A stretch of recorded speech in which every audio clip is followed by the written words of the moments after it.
Hello everyone, welcome to MBA Karo.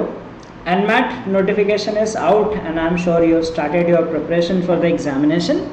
In this video I am going to give the detailed syllabus of language skills so that if you are an NMAT aspirant, you know what to prepare for the examination, which are the topics that are asked, what is the weight of each of these topics, and also the resources to prepare for them. If you are new to my channel, please don't forget to subscribe to the channel for the best content on all MBA entrance examinations. So first and foremost, which is asked in almost all MBA entrance examinations, that is reading comprehension.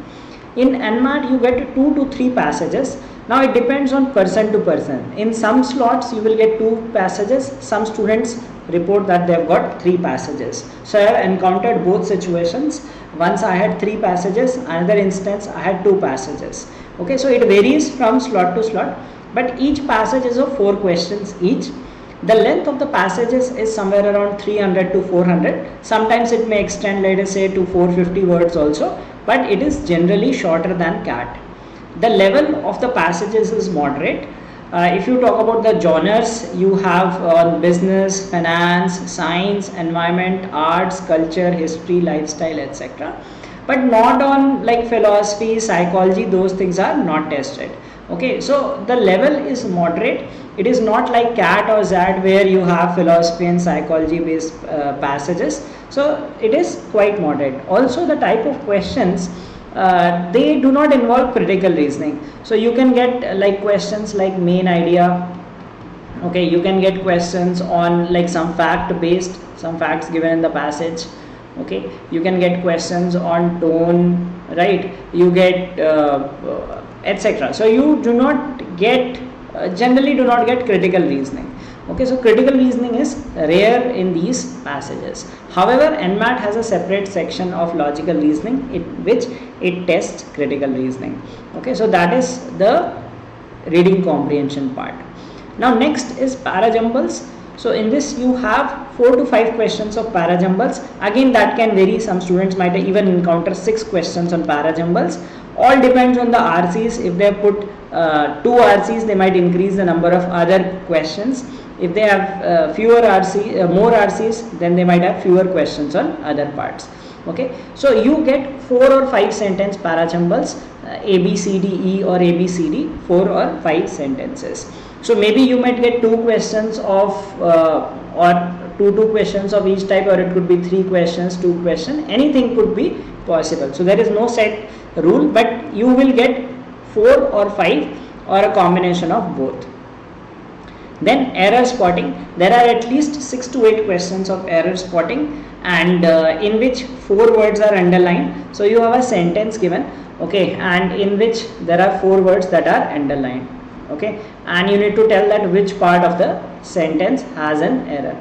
Now common grammatical mistakes such as subject verb agreement, adjectives and adverbs, pronouns, tense, parallelism, prepositions, etc. are tested in these grammatical errors. Then next is fill in the blanks.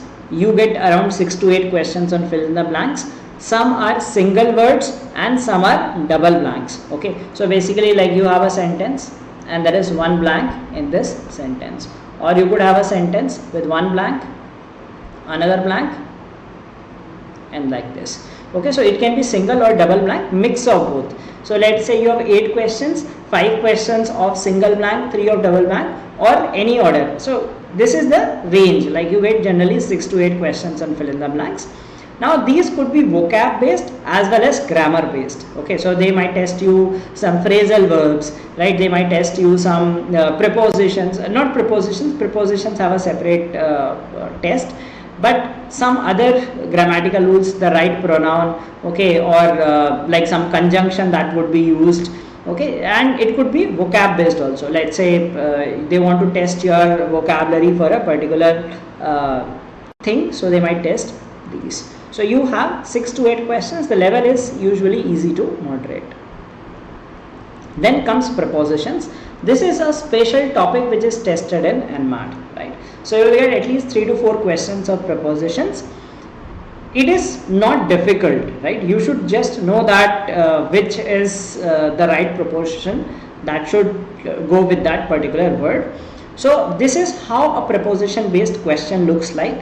So you have 3 sentences, 1 blank each, so total of 3 blanks, and they give you 6 options. Now as you can see this example, so 3 sentences and 6 options, and you have to answer which of the following combinations fits. So let's say for example they might have an option like A, B, D, right, B, E, C. So they will ask that in what order in the given sentences they should fit in it, right? So your task is to answer what is the right answer. I mean, I have not given the options. You need to find that which 3 in order will fit in these sentences, and let me know in the comments of this video. So this is just a test to see that if you know the right prepositions.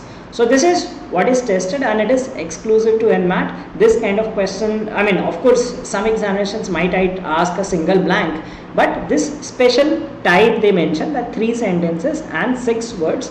So this is what is another question type. You have to choose a combination of 3 from 6 options. Then another question type is verbal analogy. Okay, so analogy means some word is given A and B, and you need to make the pair C and D. Okay, now they will have some relation. The relation could be synonyms. A and B can be synonyms, so you have to choose options that are synonyms. Okay, they can be antonyms, so you have to choose 2 words that are antonyms. Okay, then they could be collective nouns. Okay, collective nouns means group of, like flock of sheep, so they will give sheep and flock. Okay, so you will have to find that let's say pride of lions. Okay, so they will give you some options wherein you have to choose the correct collective noun. There could be young ones of animals and some other general awareness, right? So out of 5 to 6 questions, there could be 1 or 2 questions from general awareness. Mostly it is synonyms and antonyms. Like in 80% of the cases, you can say that maybe just 1 or 2 questions on general awareness. So that could mean, let's say paper and ink, right, and board and chalk. So I have given a very simple example. There could be some difficult examples also, or they might ask that let's say ornithologist, birds, right? So ornithologist is a person who studies birds. Okay, so that's how they give you those analogy based questions. So mostly it is synonyms, antonyms. In some cases it could be general awareness as well. So these are 5 to 6 questions. Synonyms, antonyms are generally on the high level. Okay, and that require good vocabulary. So this is one part which is slightly on the difficult side. Okay, as I said that some parts are easy, some are challenging words also. So in case you do not know how to answer those questions, you can just mark something randomly and move on, because there is no negative marking. Okay, and you have to try to attempt maximum questions in the paper. In case you want to build your English grammar, and as I told you that NMAT tests significant number of questions from English grammar, okay, and also some other examinations, we have a grammar practice course. In this we have grammar rule book with 160 plus rules, and this covers the English grammar holistically. And even last year we saw there were a lot of questions which were tested from these rules. I mean, almost since this covers all things, so you will, if you cover this well, you will be master in English grammar. That will not only help you for NMAT but also for other examinations. We have an ebook on phrasal verbs also, which are also tested in several examinations including NMAT. So we have around 1000 plus practice questions, some topic wise, let us say pronouns, adjectives, subject verb agreement, etc., and some miscellaneous mixed test. So 1000 plus practice questions. You can check out the link given in the description of this video to enroll in it.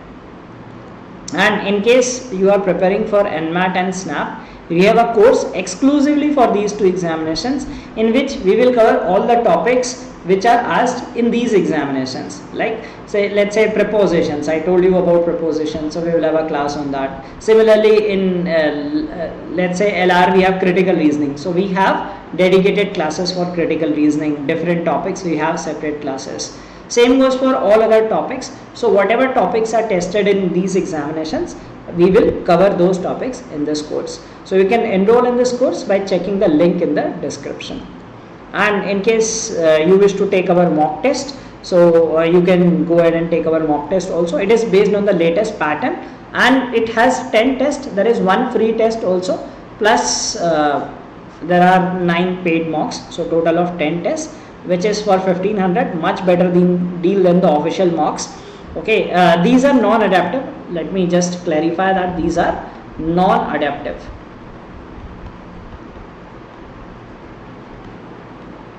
Okay, so these are non-adaptive mocks, but they are on the exact pattern and the difficulty level that you expect in the NMAT examination. So this was about the language section part. What are the topics tested and the weight of different topics. So in case you are preparing for NMAT, you must cover all these topics. Similar videos are there for other sections also. So do check them out, and please don't forget to like this video and share it with your friends.